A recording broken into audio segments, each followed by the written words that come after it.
আমাদের বিষয়খালী বাজারের যার বিল্ডিংয়ে এই মহিলাটা দুর্বৃত্তরা কুপাইছে, খোঁজখবর নিতে এসেছেন ঝিনাইদহ সদর হসপিটালে।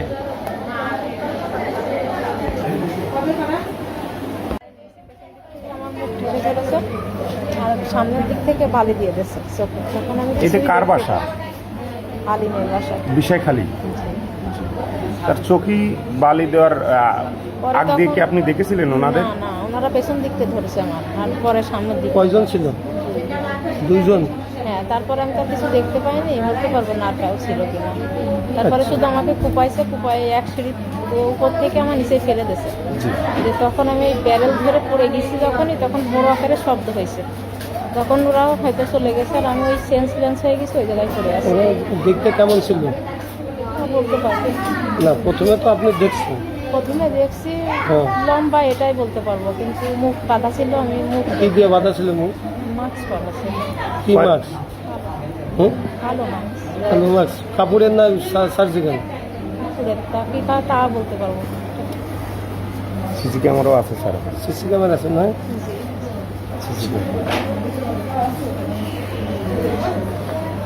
আপনার এই ঘটনা কি এর আগে ঘটেছিল কিনা?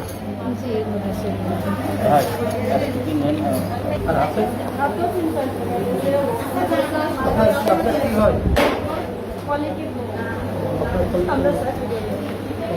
অফিস কোন জায়গাটা? শেখালি অফিস। তাহলে আপনার কখন জানতে পেলেন যে এই ঘটনা?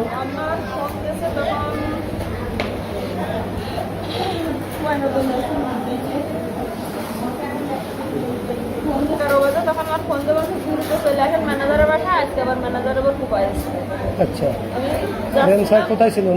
স্যার আবার ওনার সাথে লোন ভিজিট ছিল, বাইরে ছিলেন। আপনি কি ফোন দিয়েছিলেন? আরএম স্যারের ফোন দিল কিনা? না, ম্যানেজার ভাই ছিল।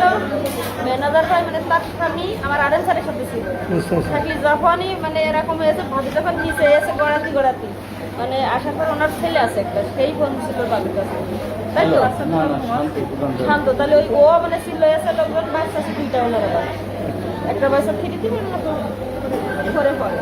সেই মানে এখন দৌড়াতে বাজারের ভিতরে তো এসে বলেছে যে আমার মার পয়সা ওরাই করবে। ভাই গেছে, এবার আমার আরএম স্যার আমার ফোন দিয়ে চলে আসে। আপনি শিওর যে আরএম স্যারকে ওনার ছেলে ফোন দিয়েছে নাকি আবার এটা আপনি শিওর যে আরএম স্যার আপনাকে ফোন দিয়ে ডেকে আপনি ওনার বাড়িতে গিয়েছেন? মানে আমার ম্যানেজার ভাই আর আমার আরএম স্যার ছিল ফিল্ডে। থাকার পরে ইনার যখন কুপাইছে, কুপানোর পরে যখন নিচে এসছে, আসলে ওনার ছেলে নিচে লোকজন ডাকতে এসছে, আসলে ওনারাই ভাইয়ের কাছে ফোন দিচ্ছে। আপনি টের পেলেন? এবার আমি টের পেলাম, আমার স্যার আমার ফোন দিয়ে কাছে পাঠাইছিল।